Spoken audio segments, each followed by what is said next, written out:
আর আমি ডিম পাউরুটি করবো, একটু ধনে পাতা দিয়েছি, পেঁয়াজ দিয়েছি, গাজর দিয়েছি, দিয়ে একটু দুধ দিয়েছি, গোলমরিচ দিয়েছি, দিয়ে ক্যাপসিকাম দিয়ে লঙ্কা টঙ্কা দিয়ে এরকম করে ব্যাটারটা গুলিয়েছি।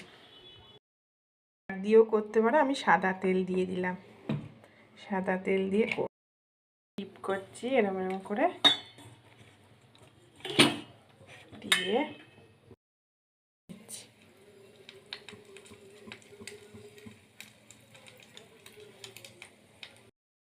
অনেকটা হবে আর খেতেও খুব সুন্দর।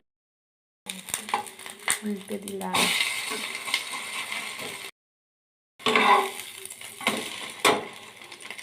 দারুণ লাগছে না দেখতে। একটা ডিম দিয়ে দুটো পাউরুটি সেঁকে দিলাম, ডিমেরও বেশি খরচ।